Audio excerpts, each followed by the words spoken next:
Ah, the FDA. It's a classic bureaucracy. Unwieldy, more employees than you can shake a stick at, and nothing better to do than make rules and regulations. Some small business owners have had enough.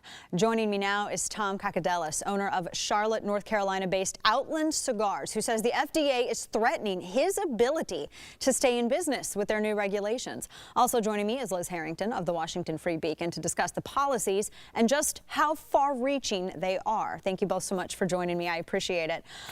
Tom, you're a business owner.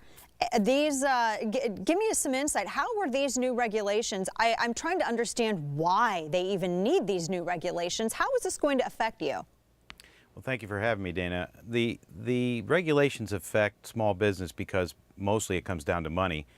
The regulations are going to require manufacturers to submit their cigar profile, the tobacco blend, because it's all proprietary, for each cigar that gets regulated, and they're going to have to pay between $20,000 and $50,000 per size of the cigar. So if the cigar blend comes out in, say, 7 sizes, they'll have to pay upwards of $350,000, maybe even $500,000 just to get approval from the FDA and wait 2 years. And I'm sure you, as a small business owner, a 1%er, you just have all the budget for that in the world, don't you, Tom? Sure, because what happens, as you know, they pass all of those costs back down to the retailer, and then the customer has to pay for it. Yeah, people like myself, who every now and then I enjoy a nice cigar. People like myself, they'll price me and so many other individuals out of the market. Liz, these regulations, it's almost, sometimes I get the distinct feeling that we just have government workers in bureaucracies like this. They just sit around and they come up with the new ways. There's not a law for this. We must come up with something like this. What good does this regulation, what benefit does this provide to the public? Well, it really what this is... Go ahead, Liz. Oh, sorry, go ahead. Really what this is the FDA is trying to change a 2009 tobacco control law to expand the definition of what a tobacco product is.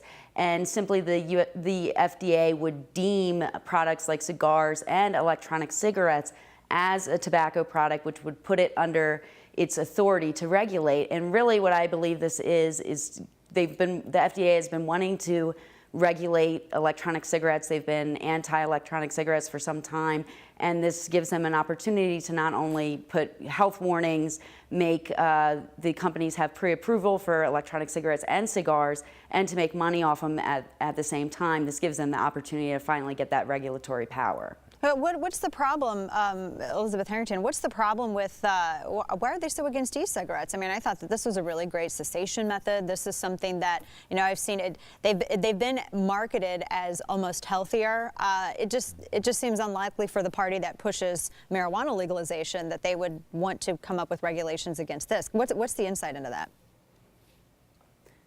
Well, really, it's a Democrat crusade against electronic cigarettes. They don't think they're safe, even though there's really no evidence yet that they are unhealthy. Right. And like you said, they're a very popular cessation method. And really, the FDA, for some reason, will put a lot of money into anti-smoking cessation methods, but they ignore electronic cigarettes, and they really are out, you know, to really just regulate them and ultimately ban them. You've already seen them proposing to ban them in airports, on airplanes, and really it's just another, this regulation gives them the future authority once it's labeled as a tobacco product, which, by the way, electronic cigarettes do not contain any tobacco in them. This will give them the power to regulate them even more in the future once they have that power. Tom, last question for you. 30% of the box is supposed to have some sort of smoking can be harmful warning label. These are like the Ralph Lauren polo logos. They just keep getting bigger and bigger every year. These warnings on these boxes are getting bigger and bigger. It's 2014. I think we kind of know. Adults can make the decision as to whether or not they want to purchase and smoke a cigar. Your thoughts on that? Again, it just seems petty. Well, it is, and it's just another way of saying that the old-fashioned idea, which is just impossible to accomplish, is to prevent death.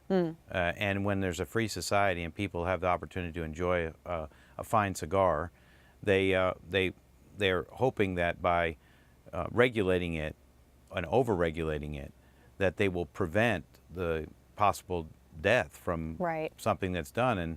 it's just not going to happen. Yeah, exactly. Tom, Elizabeth, thank you both so much for your time today. We appreciate Dana. it.